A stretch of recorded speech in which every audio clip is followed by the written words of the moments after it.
Right now, from KTAB News, your local election headquarters, this is Big Country Politics. Thanks for being here for this week's edition of Big Country Politics. I'm Victor Sotelo. We start our broadcast with the latest on COVID-19 and the efforts to vaccinate the public. The COVID-19 vaccine was made available in the Big Country as soon as federal and state agencies could ship it in, but Health Director Annette Lerma tells KTAB that Abilene has been an anomaly, not for the national trends, which show less affluent neighborhoods and those with higher minority populations being more directly affected by the disease. Lerma says the health district has some theories behind the finding. For instance, hesitation about receiving the COVID vaccine that includes local minority residents. KTAB Mercedes Hernandez has more on the gap between those residents and the vaccine and how the public health district hopes to bridge it. As a vaccination hub, the public health district must serve the areas most affected by COVID. But Taylor County is not matching up to what's reported nationally, says Director Annette Lerma. She says a majority of virus deaths and cases have come from zip code 79606, which hosts a more affluent population with fewer minorities. It seems to be a little bit of an anomaly. We thought that may be because they had more access to testing. Even so, the district continues doling out vaccine to those affected, including minority residents. But there have been some hangups. Larry Gary is a barber at Fatheads on North Mockingbird. He says many clients express hesitancy over the vaccine, that it's too new. Their family members may have to get it, and you get different reactions. Some people say that it doesn't bother them, and some people have said that they've been sick for a while. Another man at the shop cited past atrocities against the black community, like the Tuskegee study, as an example of what's led to distrust of government-led medicine today. Gary agrees that it runs deep. So for them to shoot a vaccine out that fast, it's questionable. Across town on Treadaway Boulevard, vaccine conversations are happening at Mary's Palateria. Sylvia Marin says the language barrier may be what's blocking Hispanics from signing up for the vaccine. So because of work or lack of information, we don't go for our vaccine because of the language. We don't know where to look for when we need the vaccine. Marin says it takes extra effort to reach Abilene's Spanish-speaking population. Lerma says the health district is relying on community partners to bridge that gap, which is causing frustration for her department as well. In the big cities where they've literally got teams, their job is to do nothing other than go out and do community outreach. I don't have that. In Abilene, with coverage you can count on, Mercedes Hernandez, KTAB News. And the Public Health District vaccination sign-up offers information in Spanish as well. For the link to the site and the latest COVID numbers and a breakdown of local virus demographics, go to bigcountryhomepage.com. And next, our eye on crime. The district attorney's office in Taylor County asking the state for money to help with the county's growing need for forensics testing, DNA testing, and something the police department handles. But as KTAB's Jessica Rank explains, if the DA steps up to help, it could benefit both parties. Anytime there's a crime scene in Taylor County, we see the lights, tape, and officers. But what we don't always see is the evidence, the key factor in any particular case, used to catch a criminal. Trials have changed immensely. And Taylor County District Attorney James Hicks says forensic or DNA testing has sped up the process of putting the right suspect behind bars. Once upon a time, eyewitness testimony was the most valuable piece of the puzzle. But if we're talking in a matter of time, science is very, very important these days. Taylor County is still hours behind the bigger cities, and that's partly because of the lack of funds. Let's take a DWI for example. Blood test, breath test, $180. Times that by how many DWIs we see a year. You're talking about a huge expense. But that's not it. Add that to any homicides or sexual assaults reported. Tests cost $500, $600 per evidentiary item, and you may have 10 to 15 items. And the police department only has a budget for maybe 1 or 2 of these items. The district attorney's office needs to be able to help them. The DA's office applying for a $50,000 state grant that wouldn't just help law enforcement, but their office as well, who's backed up on cases due to COVID. Most of my jury trials were probably on a 12 to 18 month wait list. That's probably doubled. Hicks says the testing could speed up the trial or even get rid of it altogether. The cost of a trial, the time involved in a trial. The $50,000 isn't much, but Hicks says if granted, it will be a start to a very long list. And the Commissioner's Court did approve the grant application. The next step is to hear back from the state.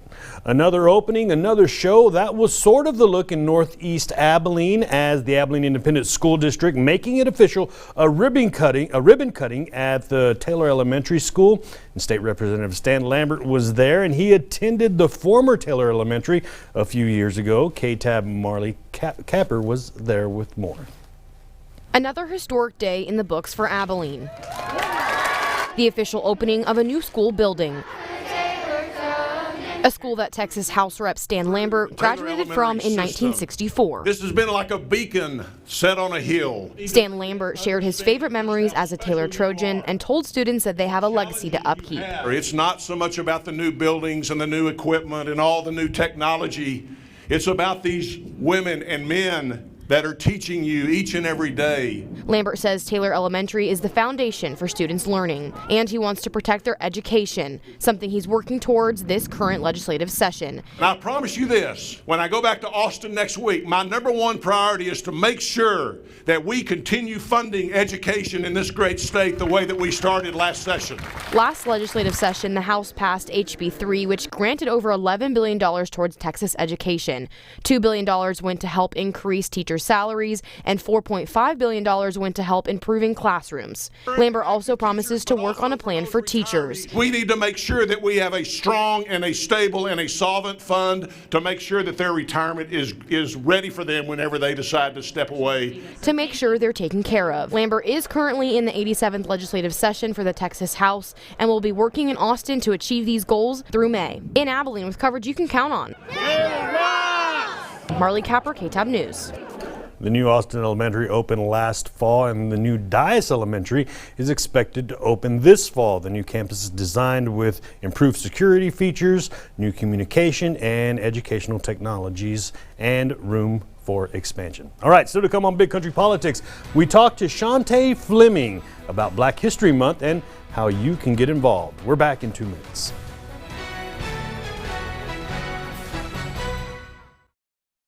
Big Country Politics on KTAB continues. Welcome back to Big Country Politics. I'm Marley Capper. Today I'm with Shawnte Fleming, founder of Let Us Breathe Abilene. Shawnte, go ahead and tell us, why did you start this organization, and let us know what it is. Okay, so Let Us Breathe is a nonprofit organization, and we all seen the tragic death of George Floyd. In light of his death, a group of us all got together and we decided that something needed to be done. We needed to address some of these issues that just really sparked something in us that we felt like that there was a need. So we got together and we organized Let Us Breathe. We have 5 board members. And we wanted to work with everybody to make a change within our own community. And that's kind of how that started. Definitely. So what changes specifically do you think that Abilene needed or needs to see, right now and with the help of your organization? Well, we as a group collectively, we meet often and we talk about issues. Issues that are going on right here in Abilene, what hasn't been done, what ways have worked before that were successful, that wasn't successful, and we wanted to figure out a way to be productive. So we meet about twice a month, and we put our minds together and figure out, okay, what are the topics and the issues, and that's how we base this. Everything that we do is based on something that is going on locally, something that is going on in the future, things that we feel like Abilene needs to see, to hear more of, or do, just to be productive with. So that's kind of what that we want to do, just try to work with people to see a change. I think it's time for change. I think Abilene is growing in a different direction, and it's time for change, and we can't move forward with the old ways. Definitely. So has your group helped contribute to the efforts of redoing Stevenson Park? Would you say that's part of the group? Yes, ma'am. So we wanted to give Stevenson Park, the residents that live in the Stevenson area, we started a Stevenson Park committee to help them come in with us, to help them join in. We didn't want to just come in and take over a spot that's known as a minority park, but we wanted to include as many residents out there that we possibly could and work with them and see what are their wishes, what do they want to see. So we met a few times, and we had a lot of good ideas of what they wanted to see and what we wanted to see, and moving forward with Stevenson Park, some of the things that we want to bring out there that other parks have that Stevenson Park doesn't have. So we wanted to actually just have a fair playing field. We want the same amenities that any other park has, and that's why we just wanted to focus so much on Stevenson, because we are out there a whole lot. That's our social club.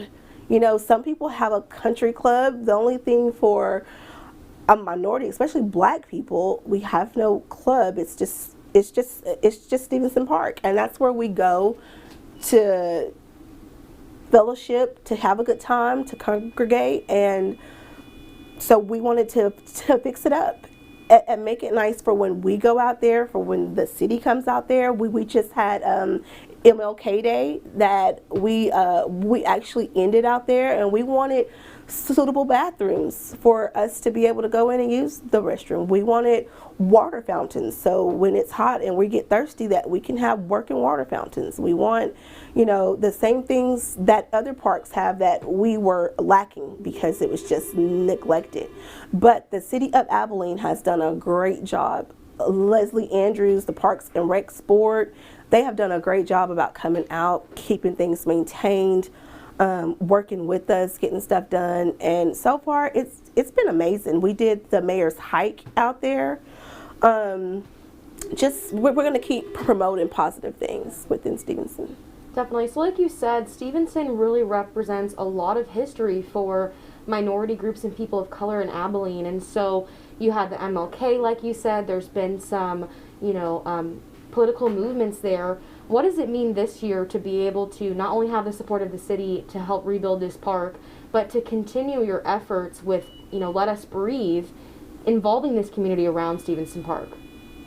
So, Let Us Breathe we are a unique organization. We have a very diverse board. We have a diverse members. And I think we are growing so fast, and we're able to do so much because we see things that we feel like we need to disrupt. And if it's something that we feel like that it's not right, we want to disrupt it by voicing it, by speaking up, speaking against it, speaking on it, having these uncomfortable conversations. And even though it's 5 board members, we have a huge team. And when I say that we are stronger together, we are a force when we all merge and we get together. And I think that's what Abilene needs to see. We need to see a diverse group of people working together.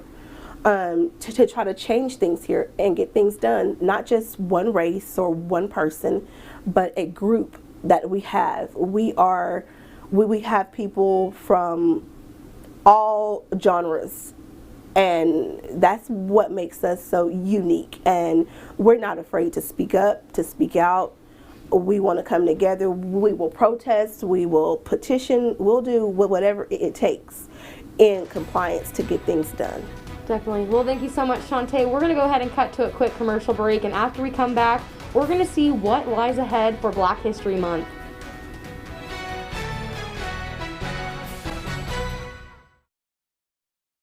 Big Country Politics on KTAB continues. Welcome back to Big Country Politics. We're going to go ahead and continue this conversation with Shawnte Fleming. Go ahead and tell us, you have a lot planned for Black History Month. What is it going to look like?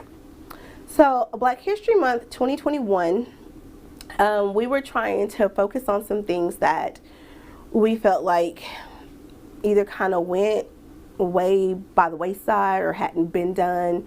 So this year particularly, we are going to honor a soul food day. We want to educate people on soul food, its origins, how Black people in poverty, especially after slavery, didn't have a lot of delicious cuisines, but how they were able to put together like beans and cornbread and pork fat and meat to make meals that were hearty for the families after a long day's work. So we want to especially focus on soul food and the meanings, and not just to feed people, but to actually educate them on why we eat collard greens, why we eat ham hocks, or why we eat you know, a lot of the meats and the stuff that we do eat. And I think it's going to be a very big turnout. We have flyers and stuff that will be going out. Another event that we are doing is we're going to have a Soul Train Day in Stevenson Park. And we are going to highlight Black history, the whole culture of it, the hair, the music, the food, the spirituality. We want to really focus on those things. We're still in a pandemic, so we have to be outside. We are encouraging everyone to social distance, to wear their mask, of course. But we are going to also have a memorial for the lives that were lost in 2020 and 2021. Well, one of the things that the organization feels like is we've lost a lot of great, powerful people that have impacted this community for a long time. We see nothing in the paper. There's no write-up. There's no news feed. It's nothing. And that bothered us.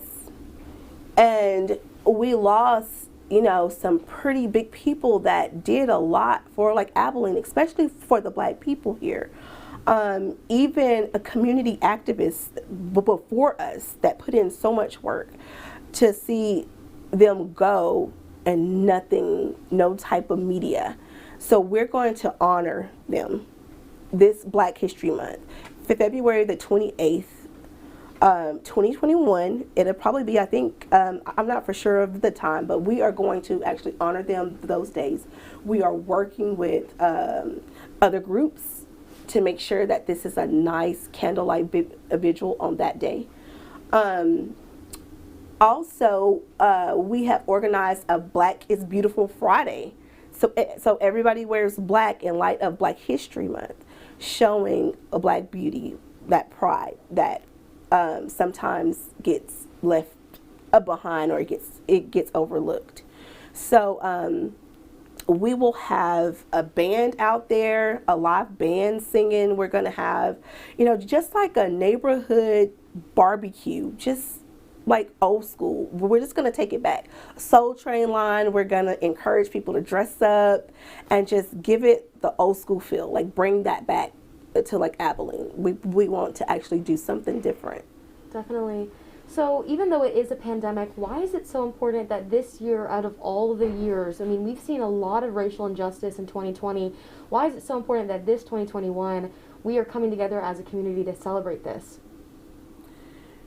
Well, I think that 2020 taught us a whole lot. For me, it taught me that life is precious and it's very short. So we have to do our works while that we're here. Have a purpose. 2020 was just so bad for everybody. Going into 2021 really hasn't changed a whole lot. We're still kind of in the same boat.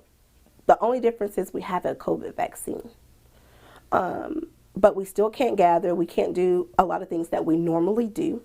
So we wanted to make sure that we did something. We cannot sit around and do nothing. Yeah. So we want to keep moving. I think that we hit the ground running. We have not stopped yet. And I think that's how we keep it going, not stopping, keep moving forward. Definitely. And do you think that Abilene is doing enough to support the Black community? Are we organizing enough? Is the Stevenson Park fix-up, is it enough? What else can we be doing? Well, this year alone, the last year, I've seen a lot of city involvement.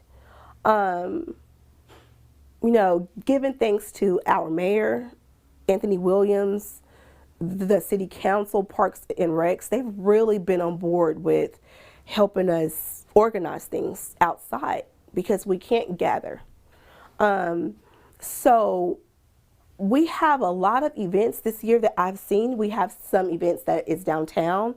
We have some Black artists that are showcasing their like events downtown. We have some virtual shows I see that you could go online and you could tap into them virtually and look and see like what's going on, teaching the like history. We're just doing a lot of different things that I haven't seen. We're still in a pandemic, but we're hoping for 2022 that we can really have a big gathering and parade and just celebrate. It's very, very important to our elders, to our ancestors, that we keep this history going. Definitely. Well, thank you so much, Ms. Shawnte. It's been a pleasure being able to interview you. We're going to go ahead and have more information on their events on bigcountryhomepage.com. Thank you for watching. I'm Marley Copper.